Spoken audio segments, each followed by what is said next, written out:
ਵਾਹਿਗੁਰੂ ਜੀ ਕਾ ਖਾਲਸਾ ਵਾਹਿਗੁਰੂ ਜੀ ਕੀ ਫਤਿਹ। ਖੋਜ ਗੁਰਬਾਣੀ ਵਿੱਚ ਆਪ ਸਭ ਦਾ ਸਵਾਗਤ ਹੈ ਜੀ। ਸਭ ਨੂੰ ਜੀ ਆਇਆਂ ਜੀ। ਆਓ ਅਸੀਂ ਸਾਰੇ ਮਿਲ ਕੇ ਪਹਿਲਾ ਸ਼ਬਦ ਦਾ ਉਚਾਰਨ ਅਤੇ ਉਸ ਤੋਂ ਉਪਰੰਤ ਉਸ 'ਤੇ ਅਰਥ ਕਰਾਂਗੇ। ਅੱਜ ਗੌੜੀ 52 ਅੱਖਰੀ ਮਹੱਲੇ 5ਵੇਂ ਦੇ 27ਵੇਂ ਸਲੋਕ ਅਤੇ 27ਵੀਂ ਪੌੜੀ ਦੀ ਵਾਰੀ ਹੈ ਜੀ। ਗੌੜੀ 52 ਅੱਖਰੀ ਮਹੱਲਾ 5ਵਾਂ ਸਲੋਕ। ਟੂਟੇ ਬੰਧਨ ਜਨਮ ਮਰਨ, ਸਾਧ ਸੇਵ ਸੁਖ ਪਾਏ। ਨਾਨਕ ਮਨੋ ਨ ਬੀਸਰੇ, ਗੁਣ ਨਿਤ ਗੋਬਿੰਦ ਰਾਏ। ਪੌੜੀ। ਟੂਟੇ ਬੰਧਨ ਜਨਮ ਮਰਨ, ਸਾਧ ਸੇਵ ਸੁਖ ਪਾਏ। ਨਾਨਕ ਮਨੋ ਨ ਬੀਸਰੇ, ਗੁਣ ਨਿਤ ਗੋਬਿੰਦ ਰਾਏ। ਪੌੜੀ। ਟਹਿਲ ਕਰੋ ਤੋ ਟੇਕ ਏਕ ਕੀ, ਜਾਤੇ ਬਿਰਥਾ ਨ ਕੋਏ। ਮਨ ਤਨ ਮੁਖ ਹੀਏ ਬਸੇ, ਜੋ ਚਾਹੋ ਸੇ ਹੋਏ। ਟਹਿਲ ਮਹਿਲ ਤਾਂ ਕੋ ਮਿਲੇ, ਜਾ ਕੋ ਸਾਧ ਕਿਰਪਾਲ। ਸਾਧੂ ਸੰਗਤ ਤਿਉ ਬਸੇ, ਜਿਉ ਆਪਨ ਹੋਏ ਦਿਆਲ। ਟੋਹੇ ਟਾਹੇ ਬਹੁ ਪਵਨ, ਬਿਨ ਆਵੇਂ ਸੁਖ ਨਾਏ। ਤਲੇ ਜਾਮ ਕੇ ਦੂਤ ਤੇ, ਜੋ ਸਾਧੂ ਸੰਗ ਸਮਾਏ। ਬਾਰ ਬਾਰ ਜਾਉ ਸੰਤ ਸਦਕੇ, ਨਾਨਕ ਪਾਪ ਬਿਨਾਸੇ ਕਦ ਕੇ। ਬਾਰ ਬਾਰ ਜਾਉ ਸੰਤ ਸਦਕੇ, ਨਾਨਕ ਪਾਪ ਬਿਨਾਸੇ ਕਦ ਕੇ।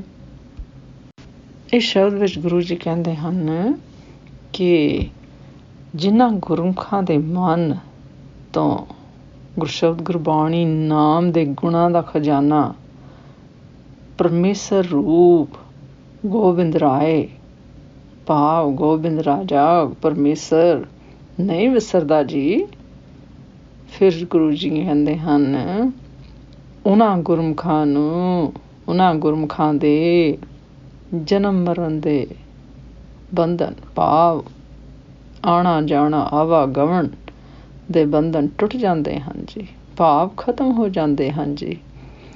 ਅਤੇ ਉਹ ਗੁਰਮੁਖ ਗੁਰਸ਼ਬਦ ਗੁਰਬਾਣੀ ਨਾਮ ਦੁਆਰਾ ਗੁਰੂ ਦੀ ਸੇਵਾ ਕਰਕੇ ਆਤਮਕ ਸੁੱਖ ਪ੍ਰਾਪਤ ਕਰਦੇ ਹਨ ਜੀ। ਫਿਰ ਗੁਰੂ ਜੀ ਕਹਿੰਦੇ ਹਨ ਕਿ ਗੁਰਮੁਖੋ, ਜੇ ਗੁਰੂ ਰੂਪ ਗੁਰਸ਼ਬਦ ਗੁਰਬਾਣੀ ਨਾਮ ਰੂਪ ਪਰਮੇਸ਼ਰ ਦੀ ਟਹਿਲ ਸੇਵਾ ਕਰੋ ਤਾਂ ਪਰਮੇਸ਼ਰ ਦੇ ਦੁਆਰ ਤੋਂ ਕੋਈ ਖਾਲੀ ਹੱਥ ਨਹੀਂ ਜਾਂਦਾ ਜੀ। ਉਹ ਮਿਹਰ ਦਿਆਲੂ ਮਿਹਰਬਾਨ ਆਪਣੀ ਕਿਰਪਾ ਕਰਦਾ ਹੈ ਜੀ। ਫਿਰ ਗੁਰੂ ਜੀ ਕਹਿੰਦੇ ਹਨ ਜੋ ਪਰਮੇਸ਼ਰ ਦੇ ਗੁਰਸ਼ਬਦ ਗੁਰਬਾਣੀ ਨਾਮ ਰੂਪ ਗੋਬਿੰਦ ਰਾਏ ਦੇ ਆਪਣੇ ਮਨ ਤਨ ਅਤੇ ਮੁਖ ਵਿੱਚ ਵਸ ਜਾਵੇ ਜੀ। ਫਿਰ ਗੁਰੂ ਜੀ ਕਹਿੰਦੇ ਆ ਤਾਂ ਤੁਸੀਂ ਜੋ ਚਾਹੋਗੇ ਜੀ ਉਹੀ ਹੋਵੇਗਾ ਜੀ, ਭਾਵ ਤੁਸੀਂ ਮਨ ਇੱਛਤ ਫਲ ਦੀ ਪ੍ਰਾਪਤੀ ਕਰੋਗੇ ਜੀ। ਫਿਰ ਗੁਰੂ ਜੀ ਕਹਿੰਦੇ ਹਨ ਕਿ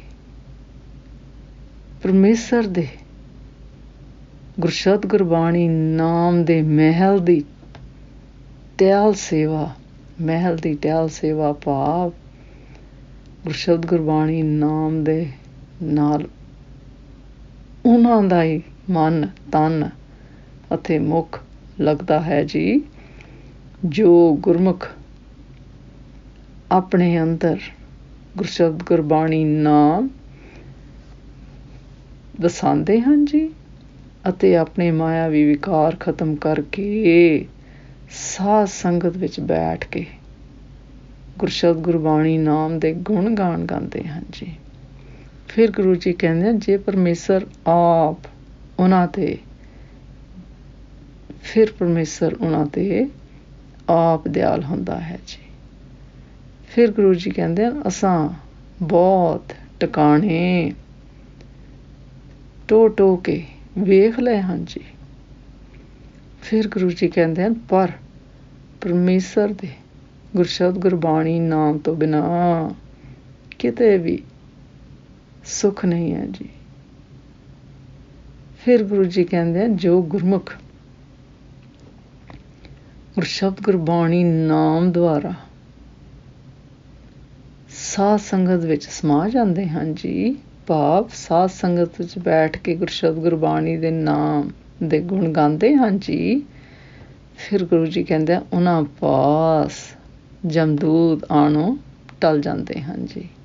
ਭਾਵ ਉਹਨਾਂ ਨੂੰ ਜਨਮ ਮਰਨ ਦਾ ਦੁੱਖ ਨਹੀਂ ਸਤਾਉਂਦਾ ਜੀ, ਕਿਉਂਕਿ ਉਹ ਜਾਣਦੇ ਹਨ ਕਿ ਇਹ ਗੁਰੂ ਦਾ ਭਾਣਾ ਹੈ ਜੀ। ਪਰ ਗੁਰਸ਼ਬਦ ਗੁਰਬਾਣੀ ਨਾਮ ਦੁਆਰਾ ਉਹ ਪਰਮੇਸ਼ਰ ਨਾਲ ਇੱਕਮਿਕ ਹੋ ਜਾਂਦੇ ਹਨ ਜੀ ਅਤੇ ਆਪਣਾ ਇਸ ਦੁਨੀਆ ਵਿੱਚ ਆਵਾਗਮਨ ਦਾ ਚੱਕਰ ਖਤਮ ਕਰ ਲੈਂਦੇ ਹਨ ਜੀ।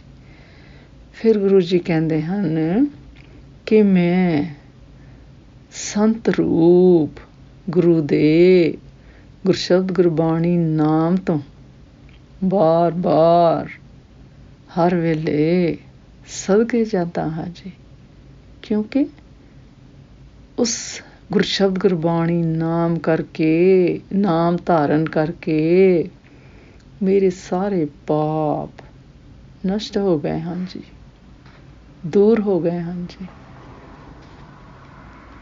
ਇਸ ਸ਼ਬਦ ਦਾ ਸਾਰ ਇਸ ਤਰ੍ਹਾਂ ਕਰੀਏ ਜੀ।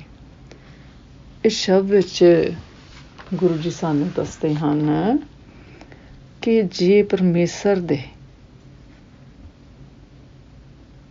ਗੁਰਸ਼ਬਦ ਗੁਰਬਾਣੀ ਨਾਮ ਦਾ ਸਿਮਰਨ ਕੀਤਾ ਜਾਏ ਜੀ, ਤਾਂ ਜਨਮ ਮਰਨ ਦੇ ਆਵਾਗਮਨ ਦਾ ਚੱਕਰ ਖਤਮ ਹੋ ਜਾਂਦਾ ਹੈ ਜੀ। ਫਿਰ ਗੁਰੂ ਜੀ ਕਹਿੰਦੇ ਜੇ ਪਰਮੇਸ਼ਰ ਦੀ ਗੁਰਸ਼ਬਦ ਗੁਰਬਾਣੀ ਨਾਮ ਰੂਪ ਸੇਵਾ ਕੀਤੀ ਜਾਏ ਜੀ, ਤਾਂ ਤੁਸੀਂ ਮਨ ਇੱਛਤ ਫਲਾਂ ਦੀ ਪ੍ਰਾਪਤੀ ਕਰੋਗੇ ਜੀ।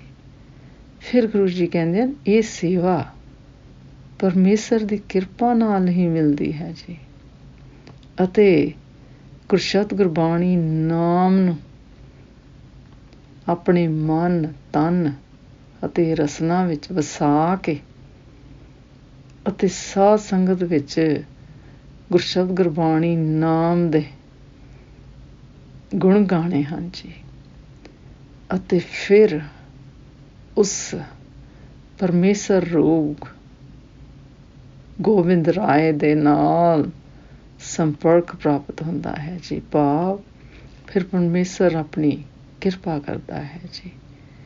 ਫਿਰ ਗੁਰੂ ਜੀ ਕਹਿੰਦੇ ਹਨ ਇਸ ਦੁਆਰਾ ਸਭ ਪ੍ਰਕਾਰ ਦੇ ਸੰਕਟ ਖਤਮ ਹੋ ਜਾਂਦੇ ਹਨ ਜੀ, ਅਤੇ ਪਾਪ ਨਸ਼ਟ ਹੋ ਜਾਂਦੇ ਹਨ ਜੀ, ਅਤੇ ਗੁਰਸ਼ਬਦ ਗੁਰਬਾਣੀ ਨਾਮ ਮਨ, ਤਨ ਅਤੇ ਮੁੱਖ ਭਾਵ ਆਪਣੀ ਰਸਨਾ ਵਿੱਚ ਵਸਾ ਕੇ ਉਸ ਪਰਮੇਸ਼ਰ ਨਾਲ ਵਿਧ ਲੱਗ ਜਾਂਦੀ ਹੈ ਜੀ। ਫਿਰ ਪਰਮੇਸ਼ਰ ਆਪਣੀ ਕਿਰਪਾ ਕਰਕੇ ਆਪਣੇ ਨਾਲ ਲਗਾ ਲੈਂਦਾ ਹੈ ਜੀ।